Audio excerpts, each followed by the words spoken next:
Pain and Gain seems like just another Michael Bay fever dream. Oversaturated colors, hyperactive editing, and slow-motion shots of sweaty muscles. But behind all the chaos lies something more twisted.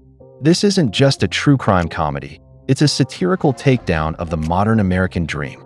Pain and Gain is a story about ambition without morality, masculinity without maturity, and success without substance. It's about what happens when you take the fake-it-till-you-make-it mindset and apply it to a world that rewards image more than character.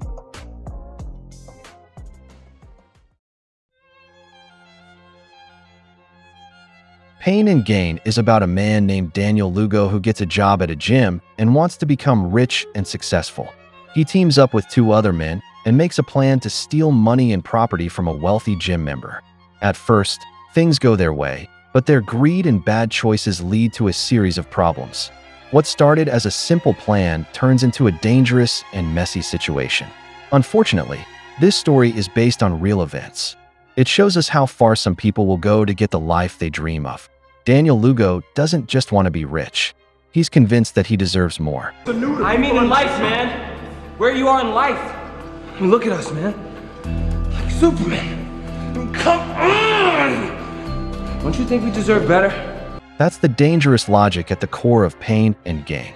The idea that belief, confidence, and hustle are enough to justify anything.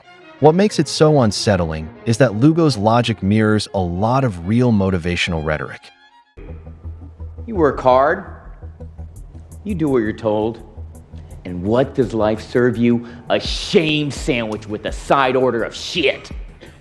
You deserve better. Lugo takes them literally. In his mind, kidnapping, torture, and murder are just steps on his self-improvement journey.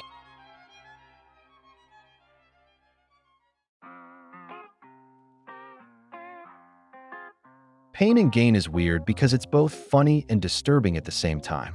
The things these characters do are so over the top, it's hard not to laugh. They got my toe, Danny. They got my toe. I know, Jesus. And then you can see the bone. But then you remember, it really happened. Real people got hurt. The movie constantly reminds you that this is a true story. The real-life events are so absurd and so grotesque that they feel like fiction. That's the unsettling power of Pain and Gain. By framing horrific acts through slick visuals and outrageous comedy, Michael Bay isn't glorifying the violence. He's showing us how desensitized we've become to it.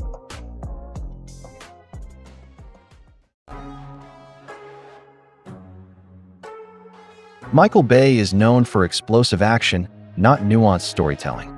But Pain and Gain is different. He uses his signature over-the-top style, not just to entertain, but to critique. The glossy visuals reflect the characters' delusions. To them, this is a blockbuster. That moment, I knew I assembled the right crew. Doyle and Doorball, stone-cold ballers from the old school. Now, test phase. They see themselves as heroes in their own action movie. The tragedy is that they're not. Bay weaponizes his own excesses to expose the shallowness of his character's worldview. It's meta in a way you wouldn't expect from the director of Transformers. Here, his usual style becomes the joke.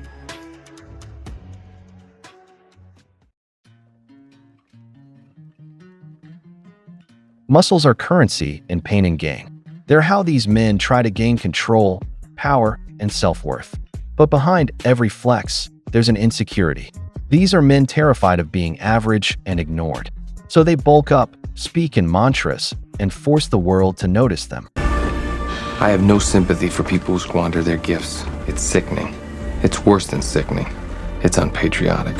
This isn't just a critique of Lugo and his crew. It's a mirror held up to a culture that identifies masculinity with dominance.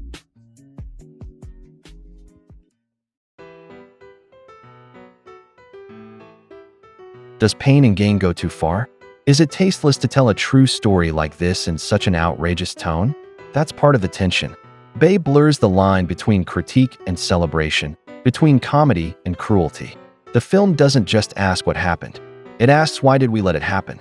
It's uncomfortable, and that discomfort is the point. What I hear, Mr. Vic, Pepe, Kershaw, they sell quite a bit of drugs in Colombia. God, I can't believe this. I'm having some trouble with it myself.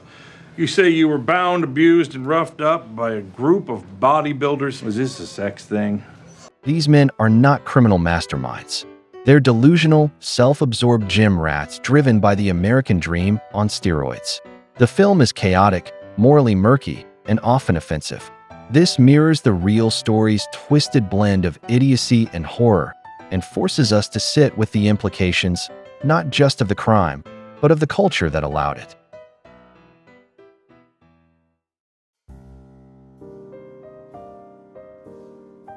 Every major character in Pain and Gain is lying to themselves.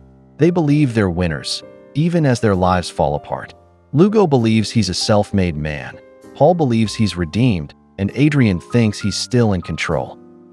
Team Jesus. Feel great. Doyle feels great. May cause anxiety, aggression, seizures, suicidal thoughts, dementia, hallucinations, gas. Their downfall isn't just greed, it's delusion. They build a fantasy where success is everything and failure isn't an option. But when their fantasy collapses, all that's left is the damage they've done. Pain and Gain shows us what can happen when ambition turns into obsession, when muscles and money matter more than morals, and what happens when people believe that success is owed to them. It's easy to dismiss Pain and Gain as a dumb movie with dumb characters. But if you look closer, Pain and Gain is telling us something real. Chasing the dream is fine, but if you lose yourself in the process, you might become the very thing you were trying to escape. Make sure to like and subscribe if you enjoyed this video, and I will see you in the next one.